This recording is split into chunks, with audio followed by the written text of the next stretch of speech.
Assalamualaikum warahmatullahi wabarakatuh dan selamat sejahtera. Kita bertemu kembali dalam pembelajaran video kita tentang mata pelajaran biologi dan pada hari ini kita akan sambung pembelajaran kita tentang struktur dan fungsi sel. Baiklah, dalam bab 2 ini untuk biologi tingkatan 4, tajuk yang akan kita pelajari adalah biologi sel dan organisasi sel. Subtopik yang akan kita sentuh pada hari ini adalah berkenaan dengan subtopik 2.1 struktur dan fungsi sel. Mari kita belajar bersama-sama. Baiklah, struktur dan fungsi sel seperti yang kamu dapat lihat pada rajah yang ada di sebelah ya. Jadi kita dapat lihat bahawa seperti sarang lebah yang ada di dalam rajah ini ya, sarang lebah ini terdiri daripada unit-unit berbentuk heksagon yang bercantum. Jadi semua benda hidup juga dibina daripada sel-sel yang bergabung bersama. Baiklah, mari kita lihat yang seterusnya lebih lanjut tentang sel benda hidup, iaitu sel merupakan unit asas semua benda hidup. Sel boleh dikategorikan kepada dua kategori, iaitu sel haiwan dan juga sel tumbuhan.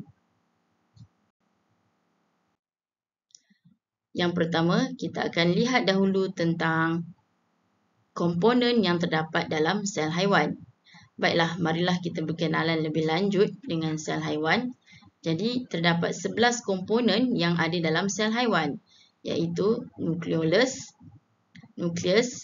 lysosom, cytoplasma, mitokondrion, centriole, jasad Golgi, ribosom, membran plasma, jalinan endoplasma licin dan akhir sekali adalah jalinan endoplasma kasar.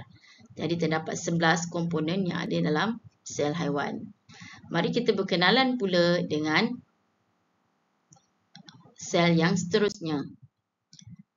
Baiklah, yang seterusnya kita akan lihat pula adalah komponen dalam sel tumbuhan. Seperti yang anda dapat lihat di sini ya, pokok. Jadi bila lihat pokok, kita terus ingat kepada sel tumbuhan. Apakah komponen yang ada dalam sel tumbuhan? Okey, komponen yang terdapat dalam sel tumbuhan adalah membran nukleus, jalinan endoplasma, jasad Golgi, dinding sel, membran plasma, mitokondrion, cytoplasma, kloroplas dan vakuole. Baik, jika lihat di sini terdapat 11 komponen juga yang terdapat dalam sel tumbuhan. Jadi pada hari ini kita telah mempelajari tentang komponen-komponen yang berada dalam sel haiwan dan juga sel tumbuh-tumbuhan. Jadi cikgu harapkan kamu dapat mengingati kesemua komponen yang terdapat dalam kedua-dua sel ini. Dan pada pembelajaran kita yang seterusnya, kita akan mempelajari tentang perbezaan antara sel haiwan dan sel tumbuh-tumbuhan. Sehingga berjumpa lagi pada pembelajaran yang seterusnya. Terima kasih untuk video pada hari ini. Sehingga berjumpa lagi. Bye.